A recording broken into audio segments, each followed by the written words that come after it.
And rain or shine, we march. That is our motto, because our North Korean refugee brothers and sisters, rain or shine, whether it snows, they have no food. And how can we not come out in the rain? And next, we have a congresswoman. She is a superwoman because she, as a ranking member, is on every single piece of human rights legislation, not just for Korea, but for all over the world. And it was one of the co-sponsors for this act.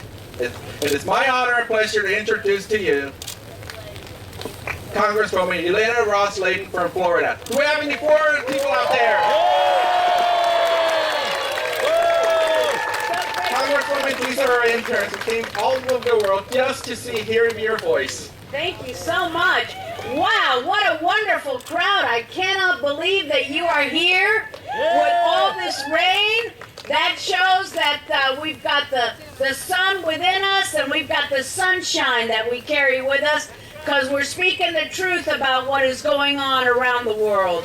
But thank you for this opportunity, Executive Director Kim, members of the Korean Church Coalition, pastors from churches in Florida and throughout the United States, advocates of human rights in North Korea and around the world. Ladies and gentlemen, it is a privilege to be with you today in advocating for religious freedom, for human rights, on behalf of people who are living under one of the world's most repressive regimes. The disturbing news that a United States citizen may have joined the hundreds of thousands of prisoners of conscience toiling in the North Korean gulag must be a cause of concern for all Americans. Yeah. Mr. Gomes was sentenced this spring to 8 years of hard labor by a kangaroo court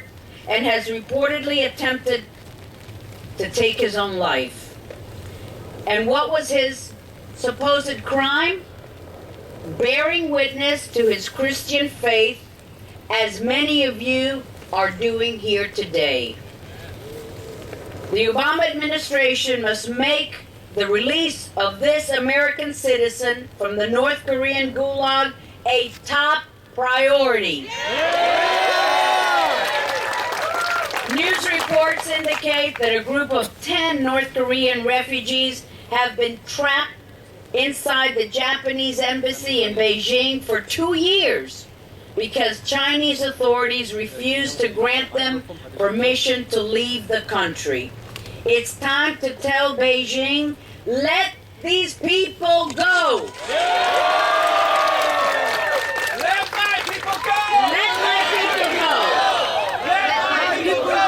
Let my people go. Let my people go. Now, a Chinese general also had the audacity to publicly warn South Korea not to conduct a joint naval exercise with the United States in waters near where North Korea sank the South Korean ship that sent 46 brave young sailors to a watery grave. And to that I say, remember to tune in and fly the stars and stripes proudly again in the waters where General MacArthur made his daring landing in 1950, and do it now. No bully can tell America, nor can tell South Korea what to do or how to carry out their alliances. The naval exercises should go on as planned, as scheduled, and do it now. Now, I understand that you will be advocating for North Korean freedom and for human rights in your visits to Capitol Hill offices over across the street today. Please remember that a bill that I have introduced, House Resolution 5350, which is the North Korea Sanctions and Diplomatic Non-Recognition Act of 2010. This bill would keep all sanctions on the North Korean regime in place, and it also calls for the redesignation of North Korea as a state sponsor of terrorism. That should have never been removed from that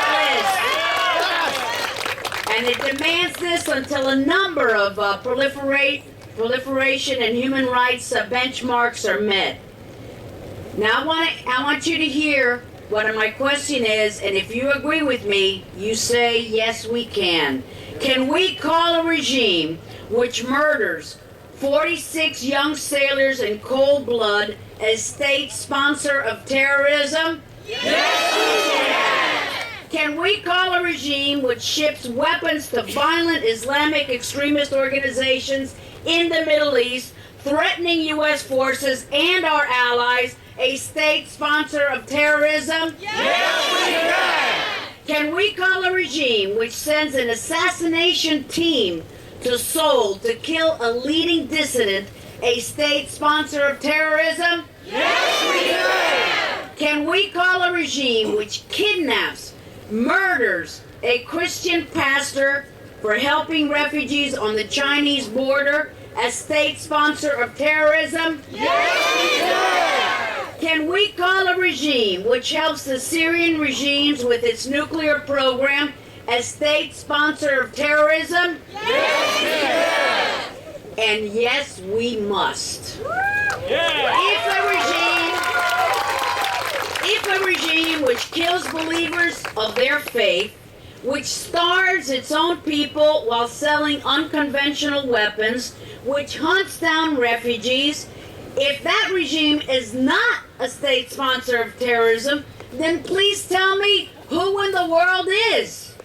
I commend you for your continued advocacy of religious freedom, your continued advocacy on behalf of human rights for the North Korean people. Someday, and someday soon, through your efforts and those of others like you, North Korea will be free, and the long divided North Korea with South Korea, that Korean peninsula, will be unified. So I am proud to be here with you. I am proud that you are here to speak on behalf of the voiceless. Congratulations. Carry forward. Thank you so much.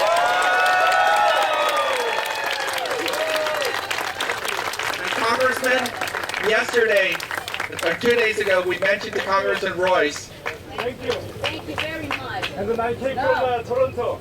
Toronto is here. Association. All right, thank you. We mentioned to Congressman Royce that there are 14 North Koreans in a province in North Korea who last week was sentenced to death. They were sentenced to be executed for the offense of smuggling cell phones, and they claim drugs. And we would like for you, and Congressman Royce is also working on it, to stop it. Stop the killing. 14 lives. Thank you. Thank you.